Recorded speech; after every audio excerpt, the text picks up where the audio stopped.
Olá, torcida vascaína, tudo bem? Atenção você que curte o nosso trabalho. É muito importante a sua contribuição com o canal para que possamos continuar trazendo sempre as principais notícias do Vasco da Gama. Veja mais no primeiro link da descrição do vídeo.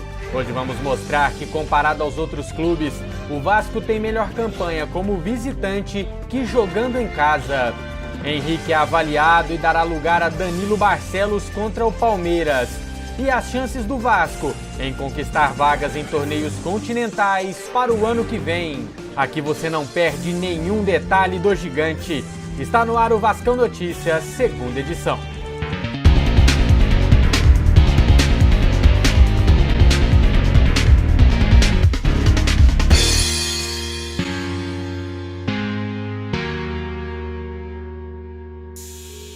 Passamos das 30 rodadas neste Campeonato Brasileiro. É hora de conferir o aproveitamento do Vasco. No geral, o Vasco tem 43,3% dos pontos. Após a chegada de Luxemburgo, o Vasco conseguiu 48,7% dos pontos, o que deixaria o time hoje na nona posição na tabela.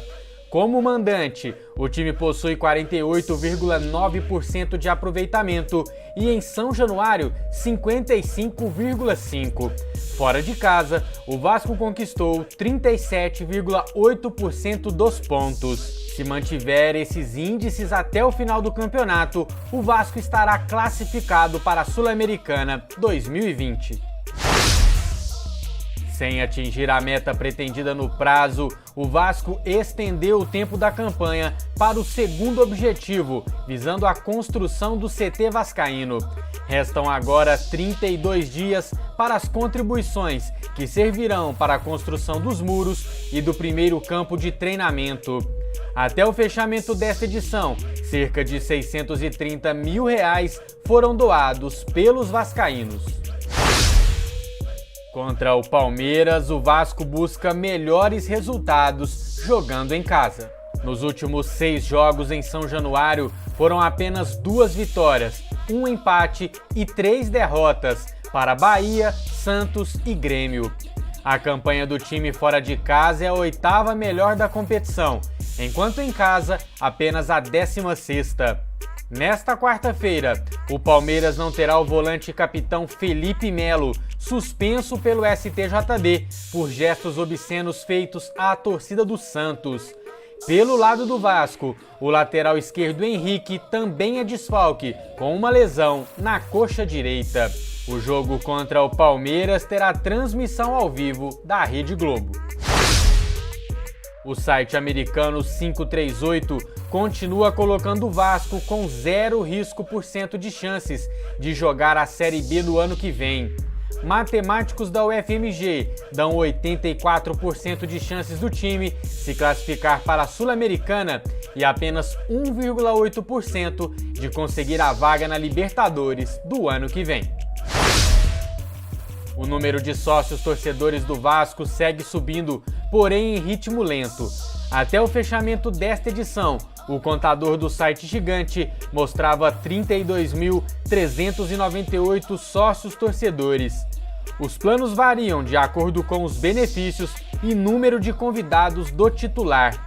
O plano mais em conta custa R$ 8 por mês.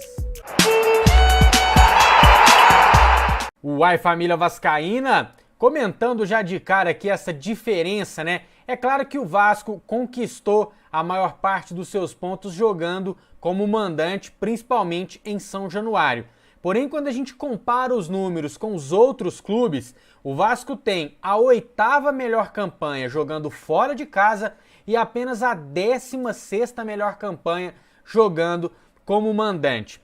E a explicação para mim é a seguinte: jogando em casa, o Vasco tem, pelo menos na teoria, aquela obrigação de propor o jogo, de jogar em cima do adversário, tomando ali a iniciativa de partir para o ataque. E aí o time tem muita dificuldade quanto a isso. Já jogando fora de casa, o Vasco pode jogar fechadinho, explorando só os contra-ataques, ou como jogou contra o Atlético Mineiro, em alguns momentos contra o Internacional, subir ali a marcação, então roubar uma bola mais perto do ataque e definir a jogada mais rapidamente. E este comentário já me remete à minha segunda análise, que é sobre o trabalho do Luxemburgo no Vasco. Tô vendo muito vascaíno, inclusive alguns aqui no canal, já pedindo a demissão do Luxa, falando que toda a culpa do Vasco não ter conseguido os últimos pontos é puramente do Luxemburgo.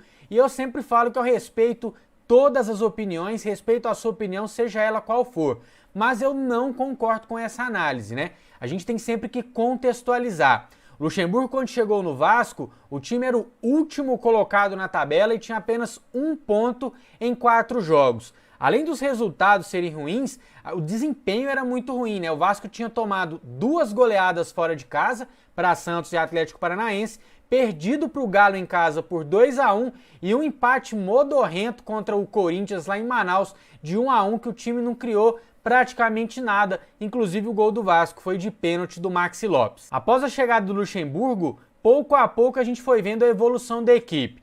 A primeira evolução foi começar a tomar poucos gols, né? O Vasco parou de tomar aquelas goleadas do início do campeonato. Depois ele lança o Thales Magno no jogo contra o Botafogo, que já mostra uma qualidade. Depois conseguiu suas primeiras vitórias em sequência contra Ceará e Internacional. Depois tivemos nossa primeira vitória fora de casa contra o Goiás e já tivemos mais outras 3 vitórias como visitante, né, contra Chapecoense, Atlético Mineiro e Internacional. Então, pouco a pouco, o Luxa foi dando uma solidez a essa equipe e a gente tem que sempre ponderar que o elenco é fraco, ele não tem bons laterais, ele não tem meia de criação e ele tem um time que finaliza muito, mas não consegue colocar a bola para dentro do gol, ou seja, falta eficiência ao ataque.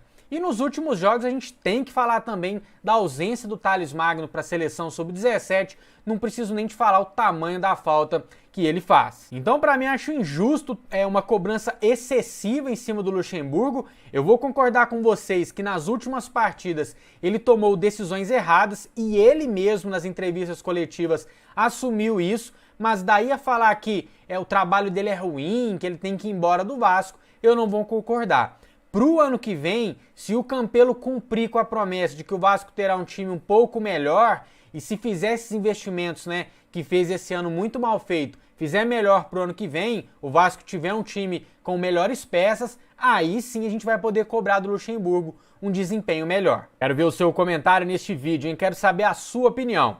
Vamos aos comentários do vídeo anterior. Comentário na tela do Andrei Richardson. Eu entraria com o Andrei. Felipe Bastos é muito fraco na marcação. E o Fred Guarim tem que dar ritmo de jogo para ele. Tem que jogar sim. Ainda acredito na vaga para Libertadores. Dali Vascão. Participação do Renato Araújo. Guarim mais 10. Ele tem bom passe. Merece ficar. E o comentário do Eduardo Santos. Liberaram o Thales Magno, adeus Libertadores 2020. Para assistir à primeira edição de hoje, com trechos da entrevista coletiva de Vanderlei Luxemburgo, basta aguardar o fim do vídeo e clicar na imagem. Quem é Vasco, deixa o like, quem é muito Vasco, se inscreve no canal. A primeira edição desta terça-feira sai às 6 da manhã. E eu te espero, hein? Até lá!